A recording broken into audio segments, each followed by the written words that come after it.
là qu'on en parle un maximum. Parce qu'aujourd'hui, ce qu'arrange à la fois la direction de Ford et puis les pouvoirs publics qui sont complices, c'est qu'on n'en parle pas. Parce que dès qu'on mettra un petit peu plus encore le dossier de Ford sur la place publique, en réalité, il n'y aura pas beaucoup besoin d'avocats pour faire un long plaidoyer et expliquer à quel point il n'y a aucun licenciement qui est légitime, aucun départ qui est légitime, aucune fermeture qui est légitime, aucune cessation d'activité qui est légitime pour un groupe qui fait des profits, qui accumule les bénéfices, qui a touché des subventions publiques et qui ne justifie même pas un problème de compétitivité là où d'autres hypocrites cherchent à le faire avec des magouilles comptables dans d'autres groupes. Donc aujourd'hui, cette entreprise, le combat de cette entreprise est emblématique de ce qui se passe dans toute une partie du pays. Donc ce conflit, on le mènera jusqu'au bout pour qu'il y ait le licenciement, pour qu'il y ait le maintien de l'activité, pour qu'il y ait une loi d'interdiction des licenciements, pour faire en sorte qu'il y ait la convergence des luttes, et je terminerai là-dessus.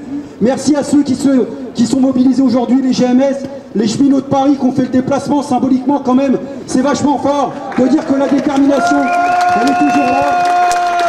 Et je voudrais terminer, parce que bien entendu, je disais qu'il y avait eu des débats dans un conflit, il y en a qui sont parfois indifférents, il y en a aujourd'hui dans les rues de Bordeaux, il y en a un que je voudrais remercier qui m'a donné du beau moqueur et de la détermination pour plusieurs mois. C'est un clown qu'on a croisé au-dessus d'Hermès.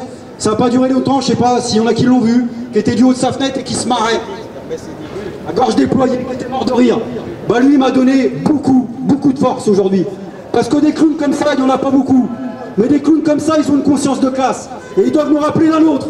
C'est que ces clowns-là, un jour ou l'autre, ils arrêteront de rire. Parce qu'on sera nombreux. Et le ras-le-bol généralisé, on le rappellera haut et fort. Parce qu'on sera massivement rassemblés. Et que ce jour-là, ouais, on bloquera le pays une bonne fois pour toutes. Il n'y aura plus de train qui circulera du tout. Il n'y aura plus d'électricité, il n'y aura plus de services publics.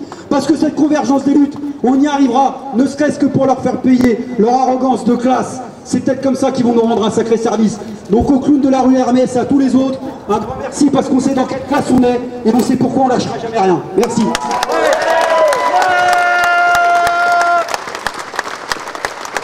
Oui, vas-y. Deux petits mots, Olivier, vous êtes ici à Bordeaux, de passage. Oui. C'est important votre passage à Bordeaux pour soutenir les salariés de Ford, les salariés des postiers aussi qui se font virer par les CRS, puisque vous êtes postier. Que dire sur ces combats qui se passent, des luttes à mener et puis des convergences de lutte, vous l'avez précisé.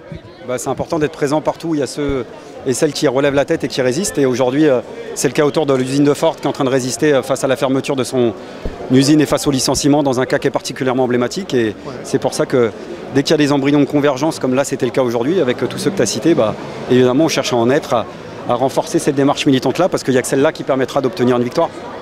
D'accord. Macron, pour l'instant, met sa politique en force. La seule façon, c'est de le dégager en 2000 comme Sarkozy. Est-ce qu'il faudra en arriver là pour le dégager au moment de voter? Il faudra une grève générale, de toute façon, on n'aura pas le choix. Donc ça se décrète pas, mais ça se prépare.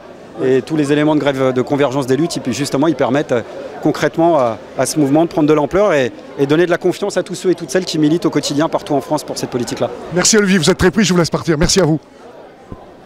Ah, c'est sympa. Ça a été bon?